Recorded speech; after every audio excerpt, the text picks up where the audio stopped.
बिस्मिल्लाहिर्रहमानिर्रहीम। अस्सलामुअलैकुम स्टूडेंट्स, हम BSN थर्ड सेमेस्टर की सब्जेक्ट एडल्ट हेल्थ नर्सिंग पढ़ रहे हैं। एडल्ट हेल्थ नर्सिंग में हमने जो यूनिट 4 है, यूनिट 4 में जो इसका पार्ट ए है फ़ीमेल रिप्रोडक्टिव डिसऑर्डर्स हमने स्टार्ट किए हैं कि फ़ीमेल रिप्रोडक्टिव सिस्टम के डिसऑर्डर्स पढ़ रहे हैं। इनमें से हमने 6 डिसऑर्डर्स यानी 6 डिज़ीज़ कंप्लीट कर लिए, जो कि हमारे चैनल के प्लेलिस्ट में मौजूद है और उनका लिंक आप लोगों को इस वीडियो लेक्चर के डिस्क्रिप्शन के एंड में मिल जाएगी, वहां से आप स्टडी कर सकते हैं। आज का जो हमारा वीडियो लेक्चर है वो डिजीज़ नंबर 7 यूटेराइन प्रोलेप्स पे है। स्टूडेंट्स, लेक्चर को स्टार्ट करने से पहले आप लोगों से रिक्वेस्ट है कि इस वीडियो को लाइक करें, चैनल को सब्सक्राइब करें और बेल आइकन को प्रेस करें ताकि नेक्स्ट वीडियो लेक्चर की नोटिफिकेशन आप लोगों को जल्द से जल्द मिल सके। यूटेराइन प्रोलेप्स स्टूडेंट्स, आज का जो वीडियो लेक्चर है वो यूटेराइन प्रोलेप्स पे है। तो आप लोगों को मालूम होनी चाहिए कि यूटेराइन प्रोलेप्स किस कंडीशन को कहते हैं। यानी प्रोलेप्स का मतलब ही फालिंग है। जब कोई चीज़ अपनी जगह से फाल हो जाती है तो इसको हम कहते हैं कि ये प्रोलेप्स हुआ है। तो यहाँ पे यूट्रस के साथ इस तरह होता है कि यूट्रस अपनी पोजीशन छोड़ के नीचे यानी डिसेंड हो जाता है, वेजिना की तरफ चला जाता है। तो इस कंडीशन को हम कहते हैं uterine prolapse.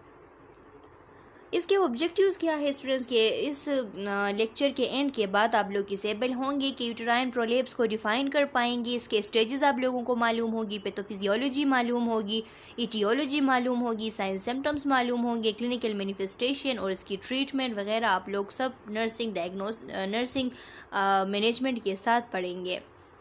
Uterine prolapse. Uterine prolapse is falling of womb uterus from its normal position into the vaginal area. जब यूट्रस अपनी जगह से, यूट्रस को वोम्ब भी कहा जाता है, तो अपनी जो पोजीशन है, अपनी नॉर्मल पोजीशन है, वहाँ से जब फॉल डाउन हो के वेजिनल एरिया पे चला जाता है, वेजिना के एरिया पे चला जाता है, तो इस कंडीशन को कहते हैं uterine prolapse. Uterine prolapse means the uterus has descend from its normal position into pelvis further down into the vagina। Uterine prolapse का मतलब ये है कि यूट्रस डिसेंड होके अपने नॉर्मल पोजीशन से नीचे पेल्विस की तरफ चला जाता है, यानी फर्दर जो है डाउन होके वेजिना में चला जाता है। इस कंडीशन को यूटेराइन प्रोलेप्स कहा जाता है। यहाँ पे आप पिक्चर से देख सकते हैं स्टूडेंट्स के यूट्रस जो है, नॉर्मल यूट्रस, फर्स्ट वन जो पिक्चर है लेफ़्ट साइड पे, यहाँ पे नॉर्मल यूट्रस दिखाया गया है, नॉर्मल पोजीशन इसकी है। राइट साइड पे जो यूट्रस दिखाई गई है ये डिसेंट हुआ यूट्रस है, जो कि आके वेजिना में डिसेंट हुआ है, यानी प्रोलेप्स्ड यूट्रस है। अब देख सकते हैं stages of uterine prolapse. Uterine prolapse होने की स्टेजेस कौन कौन सी है? स्टेज 0 है नो प्रोलेप्स एग्जिस्ट, यानी इसमें कोई प्रोलेप्स जो है वो नहीं होती, तो इसको हम कहते हैं स्टेज 0, यानी जो यूट्रस होता है वो नॉर्मल होता है।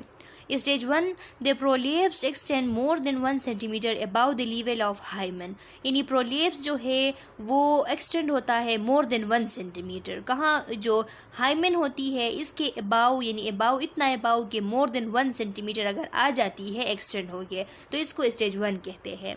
अब स्टूडेंट्स, हाइमन क्या है? हाइमन एक थिक पीस ऑफ टिश्यू होती है जो कि जो वेजिनल कैनाल होता है, यानी वेजिना की ओपनिंग होती है, वहाँ पे मौजूद होती है। तो इस हाइमन के अगर 1 सेंटीमीटर अबाव तक एक्सटेंड हो जाए, यानी 1 सेंटीमीटर अबाव आ जाए, तो इसको हम कहते हैं स्टेज 1।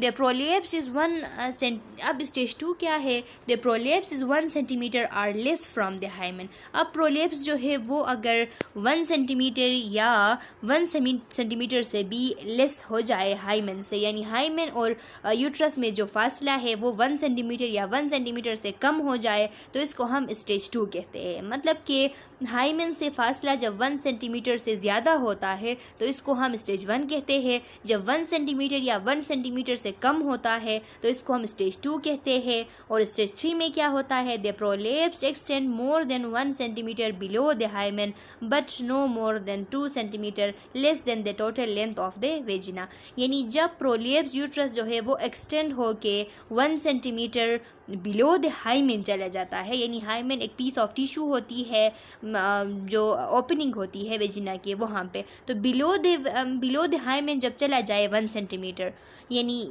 इसको हम कहते हैं स्टेज 3। इसमें इस तरह होता है कि 1 सेंटीमीटर नीचे चले जाता है, लेकिन 2 सेंटीमीटर नहीं होता, यानी जो वेजिना की टोटल लेंथ होती है उससे लेस होती है, तो इसको स्टेज 3 कहा जाता है। स्टेज 4 क्या होता है? The prolapse protrudes completely into the vagina. जब प्रोलेप्स यूट्रस कम्प्लीटली वेजिना में प्रोट्रूड होता है, यानी वेजिना में चला जाता है, डिसेंड हो जाता है, कम्प्लीटली वेजिना के लेंथ के बराबर हो जाता है, तो इसको कहते हैं कि ये स्टेज 4 है, मोर सीवियर स्टेज है। यहाँ पे आप लोग देख सकते हैं स्टूडेंट्स के फर्स्ट डिग्री यूटेराइन प्रोलेप्स में अपना पोजीशन यूट्रस ने छोड़ दिया है, लेकिन इतना नहीं छोड़ा है, यानी ओपनिंग तक, वेजिना की ओपनिंग तक आ गया है। स्टेज 2 जो है, यहाँ पे यूटेराइन प्रोलेप्स इतना हुआ है कि जो लेंथ है वेजिना का, टोटल लेंथ है उसके बराबर हुआ है, यानी उससे बड़ा नहीं है, यानी टोटल लेंथ जो है उससे थोड़ा जो है वो कम है, लेस है।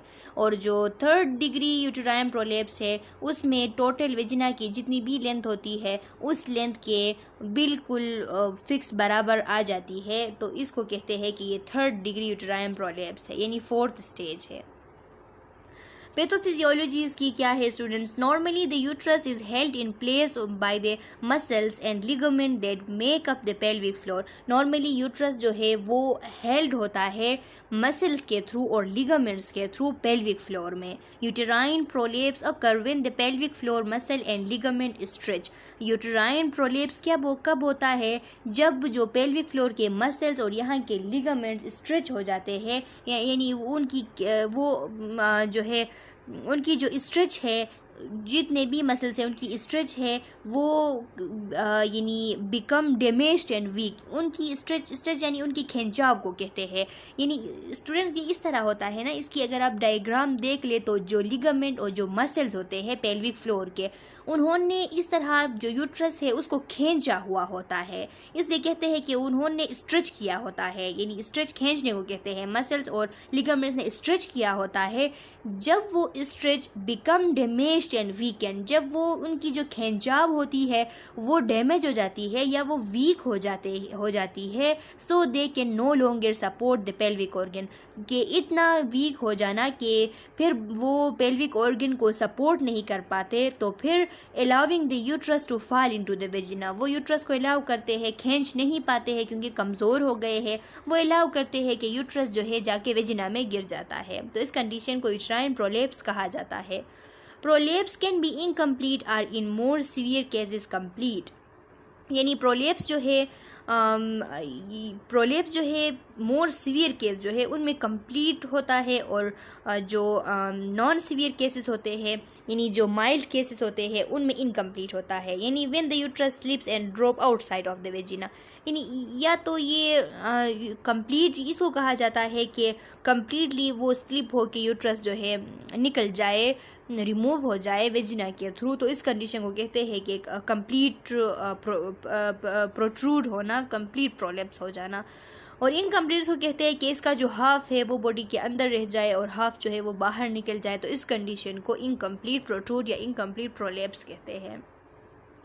पेल्विक फ्लोर मसल यहाँ पे दिखाए गए हैं स्टूडेंट्स के, किस तरीके से पेल्विक फ्लोर में जो मसल्स होते हैं उन्होंने इस तरह यूट्रस को खींचा हुआ होता है, और ये लिगामेंट्स भी यहाँ पे दिखाए गए हैं कि किस तरह लिगामेंट्स जो है उन्होंने यहाँ पे पेल्विक फ्लोर पे इन ऑर्गन्स को संभाला हुआ है। तो जब ये कमज़ोर हो जाती है, इनकी कमज़ोरी की वजह से इनको अगर कोई डैमेज आ जाए तो उस डैमेज की वजह से फिर ये यूट्रस जो है वो प्रोलेप्स हो जाती है। अब इसकी इटियोलॉजी क्या है? इटियोलॉजी में stretching of the muscle and fibrous tissue, for example pregnancy and child birth, यानी मसल्स और फिब्रस टिश्यू जो है उनकी अगर नॉर्मली वो तो यूट्रस को खींच लेते हैं, अगर उनकी ख़ुद की स्ट्रेचिंग हो जाए यानी ख़ुद की उनकी खिंचाव हो जाए, कब होती है? जब प्रेगनेंसी होती है तब होती है, यानी वो यूट्रस जो है प्रेगनेंसी में जब यूट्रस की जो साइज़ है वो इंक्रीज़ हो जाती है तो फिर यूट्रस उनको खींचने लगता है। जब यूट्रस उनको खींचने लगता है यानी जो भारी सा वज़न होता है बच्चे का, तो उस टाइम यूट्रस उनको खींचने लगता है, तो उस टाइम और चाइल्ड बर्थ के वक्त जब सीवियर पेन होता है तो उस सीवियर पेन की वजह से भी जो फोर्स आती है, जो प्रेशर आते हैं, उन प्रेशर की वजह से भी ये मसल जो जो है फिब्रस टिश्यू मसल जो है स्ट्रेच हो जाते हैं, जिसकी वजह से यूट्रस जो है वो प्रोलैप्स हो जाती है। Increase intra abdominal pressure as a result of chronic coughing, अगर इंट्रा एब्डोमिनल प्रेशर इंक्रीज हो जाए यानी एज ए रिजल्ट ऑफ यानी क्रोनिक अगर बंदा कफ कर रहा हो, लिफ्टिंग ऑफ हैवी ऑब्जेक्ट्स, बहुत हैवी ऑब्जेक्ट्स बंदा उठा रही हो, and obesity place pressure on the pelvic floor, और ओबेसिटी की वजह से भी पेल्विक फ्लोर पे प्रेशर आता है। Menopause and ageing increase the risk of prolapse, यानी मेनोपॉज और एजिंग जो है वो रिस्क ऑफ प्रोलैप्स जो है उसको और भी इंक्रीज़ कर देते हैं। मेनोपॉज आप लोगों को पता है स्टूडेंट्स की जब मेंस्ट्रुअल साइकिल बंद हो जाती है आफ्टर द एज ऑफ 50, तो इसको हम कहते हैं मेनोपॉज। और मेनोपॉज और इसके एजिंग जो है बंदे की, तो वो इस रिस्क को और भी इंक्रीज़ कर देती है, क्योंकि उस टाइम मेनोपॉज के बाद यहाँ पे मेनोपॉज के बाद जो हार्मोन्स है जिनकी वजह से यहाँ पे मसल्स की टाइटनिंग होती है वो बंद हो जाती है, उनकी सिक्रीशन लो हो जाती है, और एजिंग के साथ साथ बंदा कमज़ोर हो जाता है, तो उसके मसल्स में जो एबिलिटी है वो भी कमज़ोर हो जाती है। इस वजह से प्रोलैप्स की रिस्क जो है वो और इंक्रीज़ होती है। The female hormone estrogen play important in maintain the strength of the pelvic floor, ये फीमेल हार्मोन जो एस्ट्रोजन है वो एक इम्पोर्टेंट रोल प्ले करता है कि यहाँ पे पेल्विक फ्लोर के जो मसल है उनको स्ट्रेंथ प्रोवाइड करता है। तो अब मेनोपॉज हो गया तो एस्ट्रोजन की कमी है, जब एस्ट्रोजन की कमी है तो फिर जो मसल्स है वो वीक और डैमेज हो जाते हैं। The following condition can cause a prolapse uterus: pregnancy, multiple childbirth with normal or complicated delivery through the vagina। pregnancy यानी जो multiple childbirth होती है, यानी एक वुमेन के बहुत सारे बच्चे हैं, यानी बहुत सारे चाइल्ड बर्थ हुए हैं उसके, चाहे वो complicated डिलीवरी हो वेजिना के थ्रू या फिर वो अनकम्प्लिकेटेड नॉर्मल डिलीवरी हो वेजिना के थ्रू, जो भी हो, अगर मल्टीपल चाइल्ड बर्थ हुई है तो इसकी वजह से इफेक्ट पड़ती है इन मसल्स पे। Weakness in the pelvic muscle with advancing as ज़्यादा होने की वजह से पेल्विक मसल जो है वो कमज़ोर हो रहे हैं, तो ये भी एक काज है। Weakening and loss of tissue tone after menopause and loss of natural estrogen, जो नेचुरल एस्ट्रोजन होती है उसके लॉस के बाद यानी आफ्टर मेनोपॉज जो टिश्यूज़ जो है उनकी टोनिसिटी जो है उसमें वीकनेस आ जाती है, यानी एस्ट्रोजन जो है वो स्ट्रेंथ प्रोवाइड करता है, अब एस्ट्रोजन नहीं है तो उनमें जो टोनिसिटी होती है वो टोनिसिटी कम हो जाती है, जिसकी वजह से प्रोलैप्स यूट्रस हो जाता है। Condition leading to increase pressure in the abdomen such as chronic cough, यानी वो कंडीशन जिनकी वजह से प्रेशर इंक्रीज होती है, यानी अगर किसी को क्रॉनिक ब्रोंकाइटिस या आस्थमा है तो वो क्रॉनिक कफ करते हैं, जिसकी वजह से प्रेशर बार बार जो है वो इन मसल्स पे अप्लाई होती है, जिसकी वजह से ये इनकी स्ट्रेचिंग होती है। Being overweight or obese with additional strain on the pelvic muscle, अगर बंदा ओवरवेट है ओबीज है तो इसकी भी जो एडिशनल स्ट्रेन्स होते हैं वो आ जाते हैं पेल्विक मसल्स पे, जिसकी वजह से फिर मसल्स जो है वो वीक हो जाते हैं, डैमेज हो जाते हैं। Major surgery in the pelvic area leading to loss of external support, अगर बहुत ज़्यादा जो है मेजर सर्जरी हुई है पेल्विक फ्लोर पे, यानी जिसकी वजह से जो एक्सटर्नल सपोर्ट होती है वो लॉस हो गई है, तो इस वजह से भी यूट्रस प्रोलैप हो सकती है। साइन सिम्टम्स क्या होती है students? Minor prolapse of the uterus may not cause any problem, अगर माइनर प्रोलैप्स हो यूट्रस की तो इसकी वजह से कोई प्रॉब्लम काज नहीं होती, इतनी ज़्यादा प्रॉब्लम नहीं होती। मोर सीवियर प्रोलैप्स कैन काज, बहुत ज़्यादा अगर प्रोलैप्स हो जाए तो इससे बहुत सारे सिम्टम्स जो है वो काज हो सकते हैं। ये ज़्यादातर यहाँ पे स्टूडेंट्स जो IVD लिखा गया है ये इंट्रावेजिनल जो डिवाइसेस होते हैं उनका बता रहा है, तो ये काज सिम्टम में आ गई है, ये काज है। ये जो इंट्रावेजिनल डिवाइसेस वगैरह यूज़ करते हैं कंट्रासेप्शन के लिए या डिफरेंट मकसद के लिए, तो उनकी वजह से भी ये कंडीशन होती है, यूट्रस की प्रोलैप्स कभी कभार हो जाती है, तो ये काज जो है यहाँ पे आ गई है, तो अब इसमें कंफ्यूज नहीं होना। Feeling that something is coming out of the vagina, तो साइन सिम्टम्स में क्या है कि कुछ इस तरह फीलिंग होती है कि समथिंग जो है वो आउट आ रहा है वेजिना से, तो ये एक फीलिंग होती है, यानी एक सिम्टम है। A feeling that bladder need empty again soon after urination, ये फील होता है कि ब्लडर जो है वो दोबारा से इम्प्टी होना चाहता है, यानी यूरिन जो है वो बार बार फील होती है। रिकरेंट यूटीआईज होते हैं। इसके अलावा इसकी क्लिनिकल मैनिफेस्टेशन अगर देख ले तो feeling like you are sitting on a small ball, इस तरह फील होता है कि जिस तरह एक स्मॉल बेड पे बंदा बैठी हो। डिस्पेरियूनिया होता है, यानी during the sexual intercourse pain होता है। लो बैक एक होता है। इसके अलावा uterus and cervix that stick out through the vaginal opening, उनको देखा जा सकता है फिजिकल एग्जामिनेशन के थ्रू। द यूट्रस और सर्विक्स जो है वो स्टिक आउट हो जाते हैं वेजिनल ओपनिंग के थ्रू। रिपीटेड ब्लैडर इन्फेक्शन होते हैं, क्योंकि जो है यूट्रस बाहर आ गया है तो इसके साथ साथ जो है बैक्टीरिया वगैरह वो इनसाइड द ब्लैडर चले जाते हैं, तो यूरिथ्रा के थ्रू, तो इस वजह से इन्फेक्शन बार बार होते हैं। वेजिनल ब्लीडिंग होता है, इंक्रीज वेजिनल डिस्चार्ज होती है। तो ये कुछ क्लिनिकल मैनिफेस्टेशंस है जिनके थ्रू समझा जा सकता है कि यूटेराइन प्रोलैप्स हुआ है। इसके लिए कुछ टेस्ट और कुछ डायग्नोसिस है। Pelvic exam, during the exam your doctor may ask you to bear down as if having a bowel movement, which can help your doctor assess how the uterus has slipped into the vagina। यानी during exam doctor जो है वो ये ask कर सकता है कि beer down हो, यानी कुछ नीचे की तरफ झुक जाए ताकि एक बावल मूवमेंट हो, और उस बावल मूवमेंट के थ्रू डॉक्टर जो है वो एसेस करता है कि यूट्रस जो है कितना स्लिप्ड आउट हुआ है वेजिना में। To check the strength of pelvic muscle your doctor may ask you tighten them, यानी जो स्ट्रेंथ है पेल्विक मसल की उनको चेक करने के लिए डॉक्टर ये आस्क कर सकता है कि उनको टाइट करे, यानी उनको कंट्रैक्ट करे, as if you are stopping the stream of urine. जैसा कि यूरिन जब फील होती है तो यूरिन की स्ट्रीम को रोकने के लिए किस तरीके से पेल्विक मसल्स को कंट्रैक्ट किया जाता है, तो इस तरीके से डॉक्टर बोल सकता है कि उसको इस तरीके से कंट्रैक्ट करे। अगर वो सही तरीके से कंट्रैक्ट होते हैं तो डॉक्टर समझ जाता है कि इनकी स्ट्रेंथ जो है वो ठीक है। अगर वो सही तरीके से कंट्रैक्ट नहीं हो पाते, उनकी टोनिसिटी में फ़र्क आया है, तो डॉक्टर समझ जाता है कि ये इनकी स्ट्रेंथ में फ़र्क आया है। You may be examine while lying down and while standing up, examine जो है वो लाइंग डाउन भी हो सकती है या सोते हुए भी हो सकती है और खड़े होते हुए भी हो सकती है। ट्रीटमेंट इसकी क्या है स्टूडेंट्स? विजिनल पेसरी है। विजिनल पेसरी क्या होते हैं? ये डिवाइसेस होते हैं जो कि यूट्रस को नीचे से सपोर्ट देने के लिए अब फिर वापस से अपनी पोजीशन पे करने के लिए यूज़ किए जाते हैं। सर्जरी किए जाती है और कोलैबोरेटिव केयर किए जाते हैं। तो ये क्या है, एक एक करके पढ़ते हैं। Vaginal pessary, this device fit inside your vaginal and vagina and hold your uterus in place. ये डिवाइस है जो कि फिट होते हैं इनसाइड द विजिना, फिट होते हैं और फिर यूट्रस को अपने प्लेस पे उसको होल्ड रखते हैं।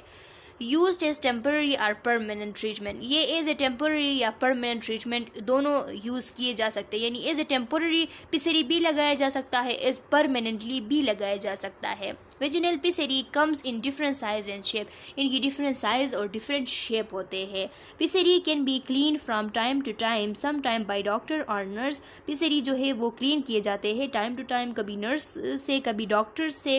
Many womens can be taught how to insert clean and remove the pessary herself, और कुछ वुमेन्स को, बहुत सारे ऐसे वुमेन्स होते हैं जिनको ये सिखाया जाता है कि किस तरीके से इसको क्लीन करना है, रिमूव करना है और फिर दोबारा जो है इंसर्ट करना है। तो कभी डॉक्टर ये काम करते हैं, कभी नर्सेस करते हैं और कभी वुमेन्स खुद को सिखाया जाता है ये काम करना। ये कुछ पिसरी यहाँ पे दिए गए हैं स्टूडेंट्स, आप इनकी साइज़ वगैरह यहाँ पे देख सकते हैं कि डिफरेंट साइज़ के आते हैं और डिफरेंट शेप इनके होते हैं। यहाँ पे स्टूडेंट्स पिसरी जो है यूट्रस, एक विजिनल पिसरी जो है वो लगाया गया है, जो कि यहाँ पे आप वाज़ेहली देख सकते हैं कि किस तरीके से इसने यूट्रस को होल्ड रखा हुआ है। तो इस तरीके से ये इनका फंक्शन होता है। Surgery, several type of surgery can be use to treat a severe prolapse. अगर सीवियर प्रोलैप्स हो तो सेवरल टाइप्स ऑफ सर्जरी है जो कि इसको ट्रीट कर सकते हैं। दिस प्रोसीजर्स इंक्लूड, उन प्रोसीजर्स में surgery to repair the tissue that surround the prolapse organ, इस तरह की सर्जरी की जाती है कि इस प्रोलैप्स ऑर्गन के साथ साथ सराउंडिंगली जो टिश्यूज़ है उनको दोबारा रिपेयर किया जाए। Surgery to repair the tissue around the vagina, vagina के अराउंडली जो टिश्यूज़ है जो कि डैमेज हुई है उनको रिपेयर किया जाए। Surgery to close the opening of the vagina, vagina के ओपनिंग को क्लोज करने के लिए भी सर्जरी की जा सकती है। Surgery to remove the womb, hysterectomy, यानी वोम्ब को, यूट्रस को रिमूव करने के लिए भी सर्जरी की जा सकती है, जिसे हम हाइस्टेरेक्टोमी कहते हैं। नर्सिंग डायग्नोसिस हम क्या लिख सकते हैं यूटेराइन प्रोलेप्स के लिए? तो हम लिख सकते हैं कि pain related to distribution to tissue, यानी पेन जो डिस्ट्रप्शन ऑफ टिश्यूज़ की डिस्ट्रप्शन हुई है, इस वजह से पेन हो रहा है। विजिनल ब्लीडिंग हो रही है क्योंकि यूट्रस जो है विजिना में डिसेंड हुआ है। और इसके अलावा लिख सकते हैं कि यूरिनरी ट्रैक्ट इन्फेक्शंस की रिस्क ज़्यादा है क्योंकि इम्प्रॉपर इम्पटिंग है यूरिनरी ब्लैडर की। अब यूरिनरी ब्लैडर की सही तरीके से इम्पटिंग नहीं हो रही है क्योंकि वेजिनल केनाल जो है उसमें यूट्रस आगे फंस गई है। नर्सिंग इंटरवेंशन क्या कर सकते हैं हम? एनाल्जेसिक जो पेन को रिलीव करने के लिए एडमिनिस्टर कर सकते हैं। हाइजीनिक कंडीशन जो है वो हम प्रोवाइड कर सकते हैं पेशेंट के लिए। हम जो है कैथेटर इंसर्ट कर सकते हैं जो 6 आवर्स होते हैं सर्जरी के उसके बाद, यानी आफ्टर 6 आवर्स ऑफ सर्जरी के 6 घंटे बाद कैथेटर जो है वो इंसर्ट कर सकते हैं। अगर डिफिशिएंट नॉलेज हो पेशेंट की इस डिज़ीज़ प्रोसेस के बारे में तो फिर हम उसकी जो डिफिशिएंट नॉलेज है उसको ख़त्म करने की कोशिश करते हैं, यानी पेशेंट एजुकेशन हम प्रोवाइड कर सकते हैं। अच्छा स्टूडेंट, ये कुछ रेफरेंस है जो कि आप अगर इस यूटेराइन प्रोलेप्स को डिटेल से पढ़ना चाहते हैं तो इन रेफरेंस के थ्रू पढ़ सकते हैं। यहाँ पे यूटेराइन प्रोलेप्स ख़त्म होती है जो कि डिज़ीज़ नंबर 7 थी। अगर इसमें आप लोगों का कोई क्वेश्चन है तो कमेंट सेक्शन में अपना क्वेश्चन डाल लें। मैं नेक्स्ट वीडियो लेक्चर में जब डिज़ीज़ नंबर 8 स्टार्ट करेंगे तो आप लोगों के क्वेश्चन का आंसर करूँगी। तब तक के लिए अल्लाह हाफिज़।